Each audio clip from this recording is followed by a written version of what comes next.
Hello students, how are you? I hope you all would be fine. Today we are going to start your next chapter of history, that is early kingdoms, the Janpads and Mahajanpads. Let us start with the objectives. In this chapter we will be learning about the timeline, what is timeline and how it helps us to know about the history. Introduction of this chapter, what were Janpads and Mahajanpads, from Janpads to Mahajanpads, how the small kingdoms, Janpads, were converted into Mahajanpads, the largest kingdoms. Republics and monarchies, there are two types of Mahajanpads, republics and monarchies. We will learn about them and their examples. Life in the Mahajanpads, these bigger kingdom, how the people lived there, we will be learning about their lives, and case studies. We will get two examples through which we will be able to understand the lives of the people. So let us learn with the timeline. From 800 BCE to 600 BCE, Janpads and Mahajanpads are formed. This was the time when the kingdoms were formed as Janpads and Mahajanpads. Then in the 500 BCE, Bimbisara establishes the Magda. The great empire of Magda was established by Bimbisara, the king. 400 BCE to 200 BC, there was rule of Nandas in the Magadhan Empire. Then in the 200 BC, approximately 268 BCE, Ashoka became the king of the Magadha. So let us start the chapter. In the previous chapter, the Vedic age, we have learned that Aryans spread into Indo-Gangetic plains by 600 BCE. The Aryans, they have started to move into Indo-Gangetic plains in the 600 BC. 600 BC तक जो Aryans थे वो गंगा के related जो भी plane थे वहाँ पे स्प्रेड होना, वहाँ पे फैलाव करना शुरू कर चुके थे. Then they had started learning new culture and new words from the people who already existed there. तो वो लोगों के साथ मिक्स होके उनका कल्चर एंड उनके वर्ड्स सीख रहे थे. They also learned to plow the fields. उन्होंने वहाँ के लोगों से थोड़ी बहुत एग्रीकल्चर सीखनी शुरू की, जैसे कि प्लो करना फील्ड्स को, हल चलाना. And thus the population, the mixed population gave rise to the new kingdoms. तो उन जो लोग थे, उनकी जो ट्राइब्स थी, उनको मिलकर नए किंगडम्स बनने शुरू हुए जो बाद में जनपद्स के नाम पे फेमस हुए, जनपद्स बने. दीज किंगडम्स और जनपद्स ये फर्स्ट स्टेट्स थे इंडिया के. जैसे अब हमारे Punjab, Haryana, Uttar Pradesh, Madhya Pradesh, Gujarat etcetera, all the states, जैसे अब स्टेट्स हैं, तो तब के टाइम में किंगडम्स या फिर क्या बोला जाता था उन्हें, जनपद्स, ये पहली तरह के स्टेट्स बने थे. The knowledge is derived from, अब इन फर्स्ट स्टेट्स की या जनपद्स की नॉलेज हमें किन सोर्सेज से मिलती है? बुद्धिस्ट टेक्स्ट से, बुद्धिस्ट के रिलेटेड, बुद्धिज्म रिलीजन के रिलेटेड जो बुक्स हैं, टेक्स्ट हैं, उनसे, या फिर वैदिक रिलीजन के जो टेक्स्ट हैं उनसे. इनमें एग्जाम्पल्स हैं. बुद्धिस्ट टेक्स्ट की कुछ एग्जाम्पल दी गई हैं, जैसे कि डिगा निकाया और चुला निडेना. और ऐसे ही वैदिक टेक्स्ट है इनके, जैसे कि ब्राह्मणास, इन टेक्स्ट से हमें जनपद्स की प्रॉपर नॉलेज मिलती है, जहां से जनपद्स की नॉलेज डिराइव की गई है, जनपद्स की लाइव्स के बारे में कुछ ना कुछ लिखा गया है. Now from janapads to mahajanapadas, अब ये छोटे छोटे किंगडम जनपद्स महाजनपद्स में कैसे कन्वर्ट हुए? इन वैदिक एज, हमने वैदिक एज में पढ़ा था, वैदिक पीरियड में पढ़ा था, आर्यन सेटल्ड इन विलेजेस. जो आर्यंस थे वो कहाँ सेटल हो रहे थे? छोटे छोटे विलेजेस में, in form of tribes, janas, tribe के फॉर्म में, जहां पे एक इंडिविजुअल किंग होता था, थोड़े से लोगों पे रूल करता था, that was tribe, and that was also known as jana. अब later developed into bigger settlements. अब ये जो जनास थे, ट्राइब्स थे, ये लोग अब क्या कर, अपनी मतलब जो ट्राइब्स हैं उनको मिक्स करके बड़े बड़े सेटलमेंट्स बनाने लगे, that were known as janapadas. उनसे किंगडम और स्टेट्स एमर्ज हुए, named as janapadas. Some of these janapadas gained control over large areas. अब इन्हीं जनपद्स में से कुछ जनपद ऐसे थे जिन्होंने लार्ज एरियाज को कंट्रोल किया. तो लार्ज मतलब महा, तो वो क्या बन गए? Mahajanapads. More powerful after defeating small janapads. अब ये जो जनपद्स थे इनमें वॉर्स कॉमन थी, ये आपस में लड़ते रहते थे पार के लिए, तो ये ज्यादा पावरफुल बन जाते थे एक दूसरे को डिफीट करके, तो उनसे क्या बनते थे? बड़े लार्ज महाजनपदास बनते थे. 6th सेंचुरी बीसी में 16 महाजनपद एग्जिस्ट कर रहे थे गंगा वैली में. गंगा के रिलेटेड जितने भी प्लेन्स थे, जो एरिया आता था सारा, 6th सेंचुरी में वहां टोटल 16 महाजनपद थे जो पॉपुलर थे, फेमस थे. उनके जो नेम्स थे, इन महाजनपद के नेम्स रूलर्स या फिर चीफ ट्राइब के नाम पे रखे जाते थे, रूलर के नाम पे या फिर चीफ ट्राइब के नाम पे। ट्राइब मीन्स जो क्लैन होती थी, जन होती थी, जो इनमें से सबसे पावरफुल जन होती थी या फिर ट्राइब होती थी, उसके नाम पे पूरे किंगडम का नाम रख दिया जाता था, महाजनपद का नाम रख दिया जाता था। अब इन महाजनपद ने अटैक से बचने के लिए या फिर वॉर से बचने के लिए क्या किया, फोर्टिफिकेशन, चार दीवारी बनवाई अपने सराउंडिंग्स में। जिन एरियाज में वो रहते थे, एक किंगडम बना होता था, महाजनपद बना होता था, उनके चारों तरफ किले बनवाए जाते थे, फोर्टिफिकेशन की जाती थी, दीवारें बड़ी बड़ी बनवाई जाती थी। फोर्ट्स थे, जो किले थे, those were made up of stones और ब्रिक वॉल्स, या तो स्टोन की वॉल से बने हुए थे या फिर ब्रिक्स की वॉल से बने हुए थे। ये जो महाजनपद थे, they had rich resources, elaborated system of administration. एक तो इनमें जो नेचुरल रिसोर्सेज थे वो रिच थे, काफी अच्छे रिसोर्सेज देखने को मिलते थे, और इनका जो एडमिनिस्ट्रेशन का सिस्टम था, जो रूल करने का सिस्टम था, वो भी काफी एक्सटेंडेड था, इलेबोरेटेड था।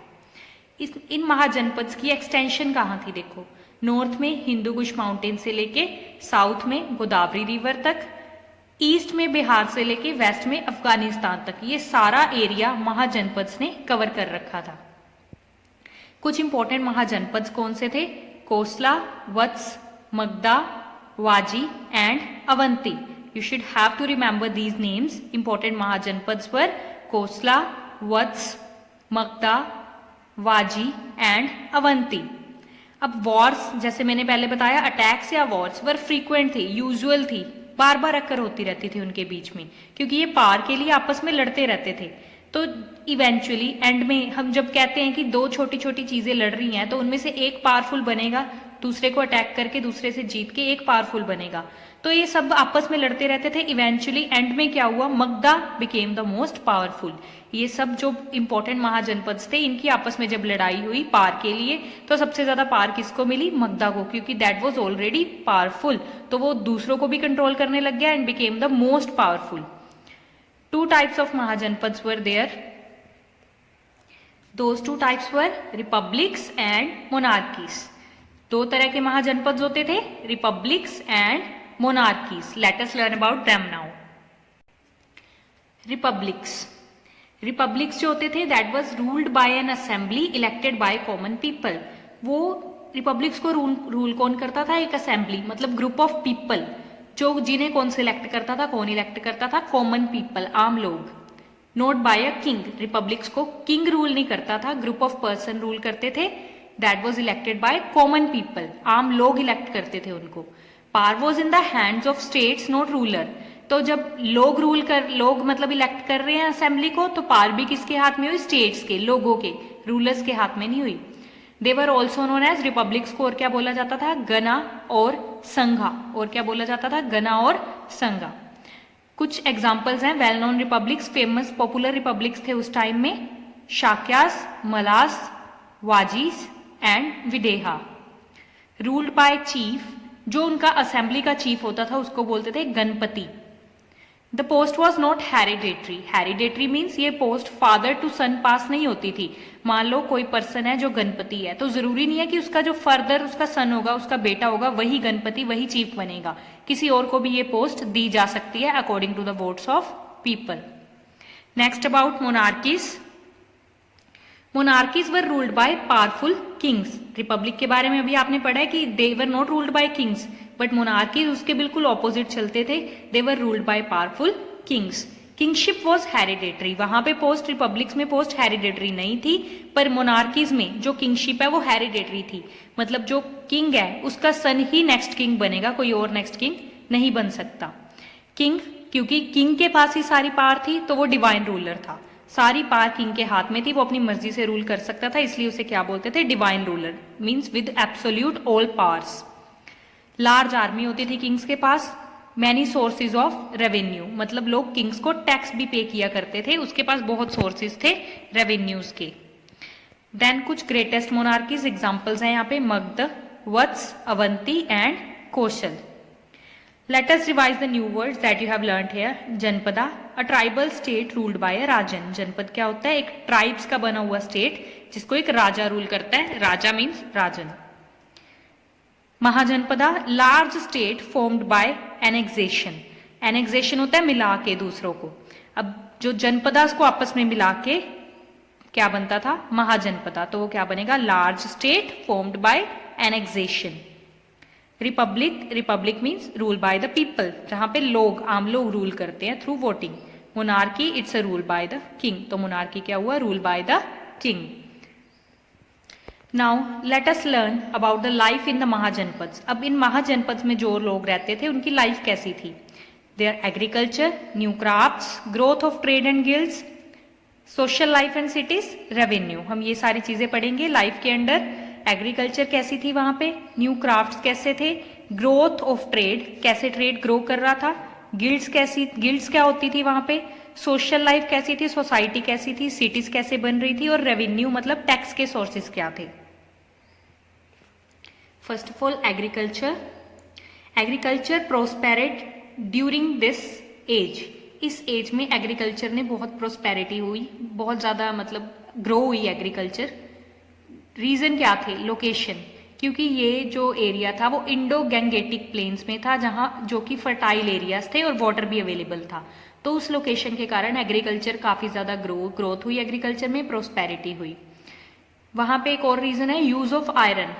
प्लोज के लिए या अदर फार्मिंग टूल्स के लिए आयरन यूज करना लोगों ने शुरू कर दिया इन प्लेस ऑफ स्टोन, तो उससे क्या हुआ, एग्रीकल्चर में ग्रोथ हुई। Their main crop was rice. Rice उनकी मेन क्रॉप था। इस टाइम में लोगों ने मैन्योर और न्यू फार्मिंग टेक्निक्स भी यूज करने स्टार्ट कर दिए। अब एक और बात आ रही है यहाँ पे, भागा और share. 1/6 part of the production given to the king by the farmers.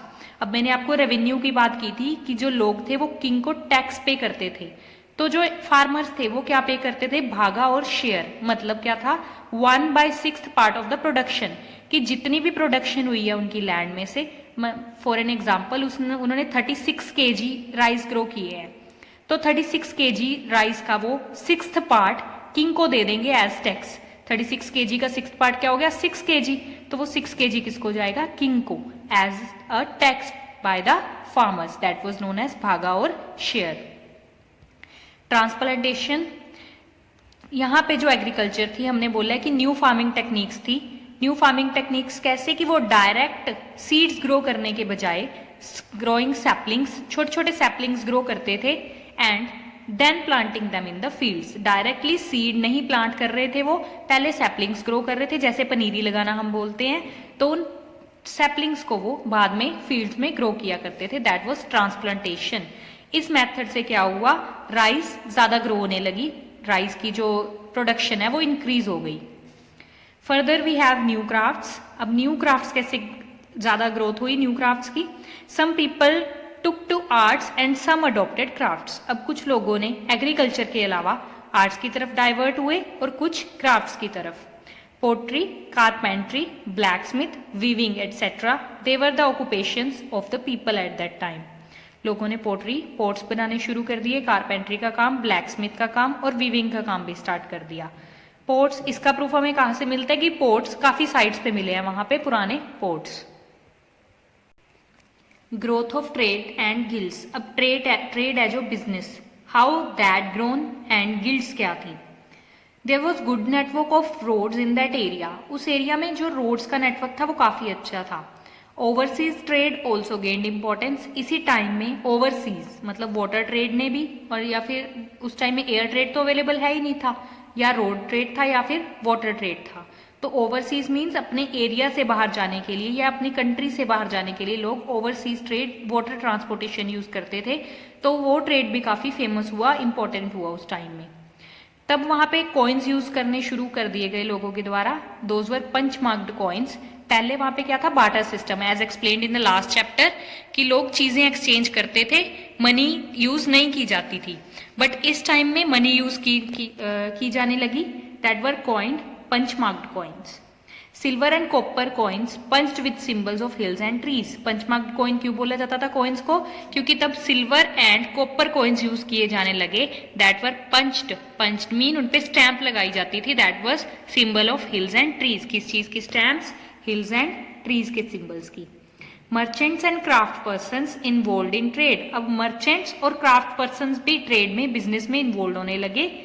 उन्होंने अपने ग्रुप्स बना लिए, those were known as guilds. अब गिल्ड्स वर्ड आ रहा है, गिल्ड्स क्या थे, they were groups. Groups of merchants and craft persons, इनका काम क्या होता था गिल्ड्स का? दे रेगुलेटेड द क्वालिटी, कि जो क्वालिटी लोगों तक जानी चाहिए वो अच्छी जानी चाहिए, तो वो क्वालिटी को रेगुलेट करते थे। Distribution and prices of goods produced, तो वो गुड्स कहाँ पे डिस्ट्रीब्यूट करनी है और उनके प्राइजेस फिक्स करने, ये सारा गिल्ड्स का काम हुआ करता था। अब जो आर्टिकल्स ट्रेड किए जाते थे, बिजनेस किया जाता था, इंपोर्ट एक्सपोर्ट किए जाते थे, जो आर्टिकल्स, जो चीजें, वो कौन सी थी? Silk, muslin, perfume and Ivory. Important trading centres कौन से थे वहां पे? कहाँ से ट्रेडिंग की जाती थी, बिजनेस किया जाता था? Takshashila, Champa and Bharuch. Takshashila, Champa, Bharuch. Social life and development of cities, towns, capitals of janapads and mahajanapads and trade और वर्शिप सेंटर्स। जो टाउन्स थे महाजनपद्स के अंडर, वो कैपिटल्स थे या किसी जनपद के या महाजनपद के। कैपिटल सिटीज हुआ करती थी जनपद एंड महाजनपद की, या फिर ट्रेड और वर्शिप सेंटर्स हुआ करते थे। ट्रेड मीन्स बिजनेस सेंटर जहां से एक्सपोर्ट और इंपोर्ट किया जाता था, या फिर वर्शिप सेंटर जहां पे पूजा होती थी, इन केस ऑफ वहां पे टेम्पल्स वगैरह बनाए जाते थे। टाउन्स एमर्ज्ड फ्रॉम विलेजेस, जो टाउन्स थे वो कैसे बने थे? विलेजेस को मिक्स करके, विलेजेस के मिक्सचर से, एनेक्सेस से। वर्ना सिस्टम कंटिन्यूड फॉर कास्ट, जो कास्ट बेस्ड वर्ना सिस्टम हमने वैदिक एज में पढ़ा है वो इस एज में भी कंटिन्यू किया था। 4 कास्ट में सोसाइटी डिवाइडेड थी, ब्राह्मण, क्षत्रियास, वैश्यास एंड शूद्रास। कौन सी 4 कास्ट में सोसाइटी डिवाइडेड थी? Brahmans, Kshatriyas, Vaishyas and Shudras. Caste rigidity increase हो गई इस एज में, कि कास्ट में दृढ़ता आ गई। रिजिडिटी मीन्स दृढ़ता, मीन्स फिक्सेशन सी होने लगी कि जो पर्सन जिस कास्ट में बोर्न होगा वो उसी कास्ट में रहेगा, वही ऑक्यूपेशन फॉलो करेगा। प्रोफेशंस बिकेम हेरिडेटरी, मीन्स अगर फादर पोट्री का काम करता है तो सन भी पोट्री का काम करेगा। फादर प्रीस्ट है, ब्राह्मण है, तो सन भी ब्राह्मण का काम ही करेगा। अगर फादर टीचर है तो सन भी टीचर रहेगा। ये सारी जो इस एज में फीचर्स आ गए, कास्ट रिजिडिटी इंक्रीज हो गई और प्रोफेशन जो थे हेरिडेटरी बनते गए। इंटरकास्ट मैरिज एंड डाइनिंग बिल्कुल अलाउड नहीं रही। इंटरकास्ट वाले से के साथ ना तो आप बैठ के खा सकते हो, ना ही उनसे मैरिज का कोई भी प्रस्ताव रख सकते हो, मैरिज कर सकते हो। फार्मर्स विलेजेस में रहते थे मेनली, और जो ट्रेडर्स, क्राफ्ट पर्सन एटसेट्रा थे, जो भी बाकी पर्सन बचते थे किसी भी बिजनेस के related, they remained in the cities. वो कहाँ रहते थे? सिटीज में रहते थे।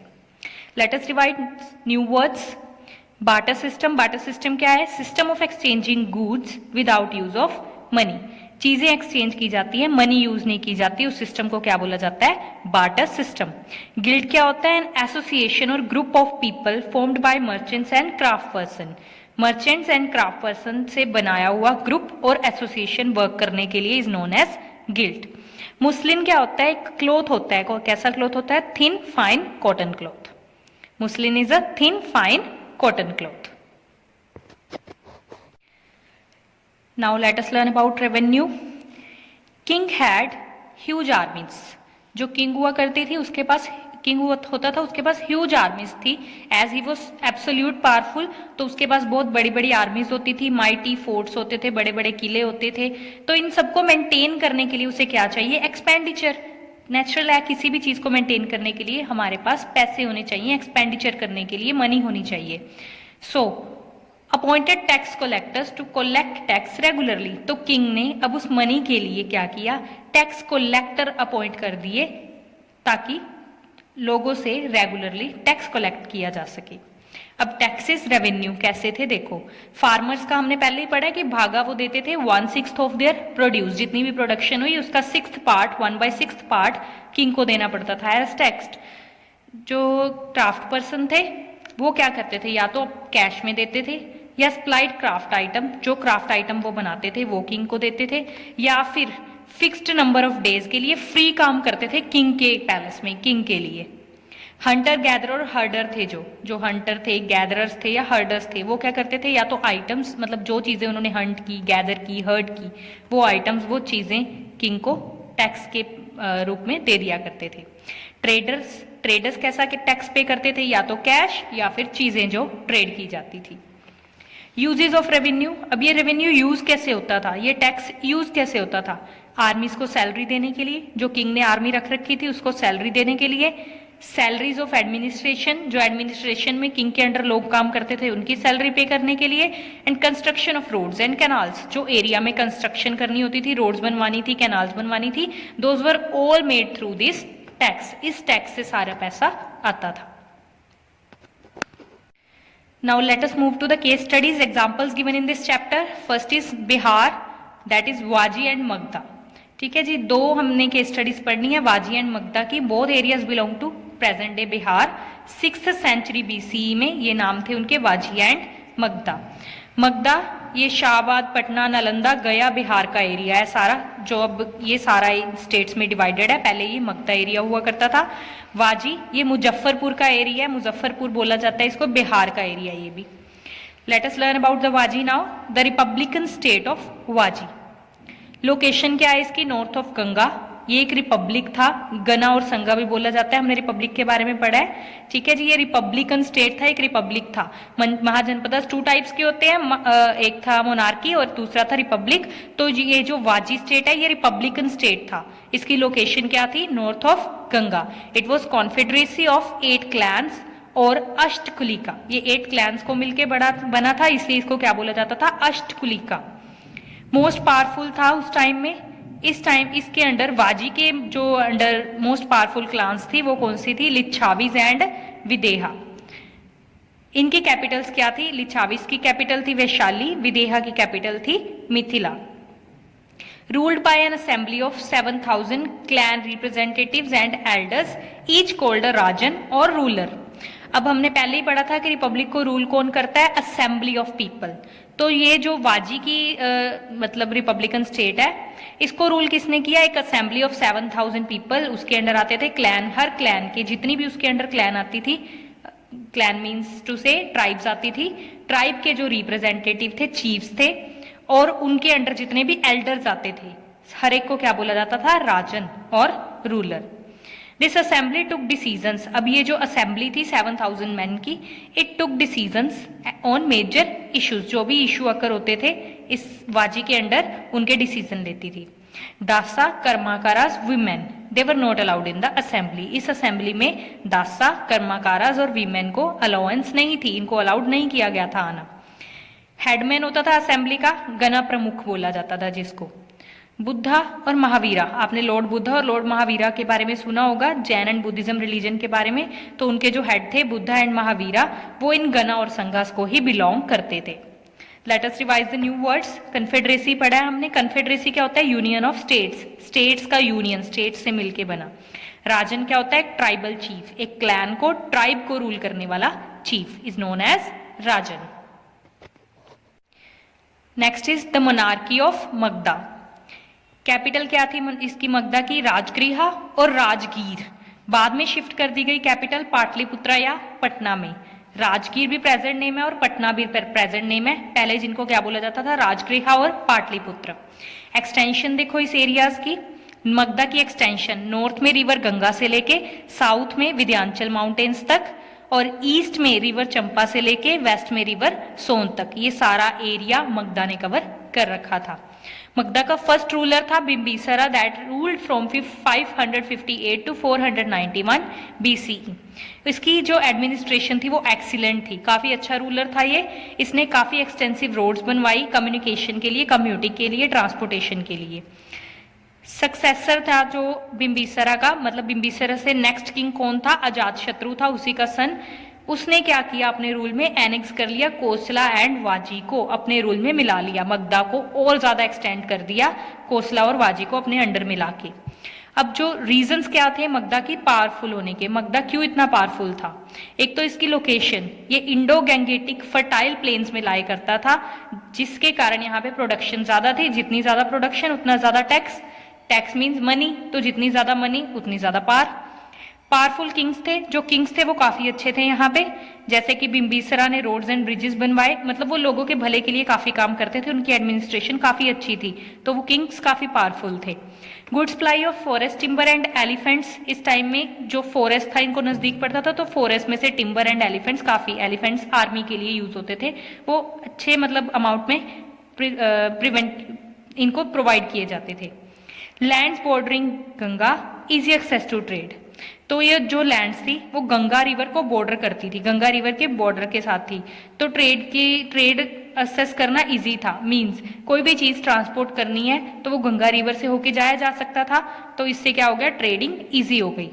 High land production and more trade, ज्यादा लैंड प्रोडक्शन थी, ज्यादा ट्रेड था, तो उससे क्या मिला, ह्यूज रेवेन्यू, ज्यादा टैक्स।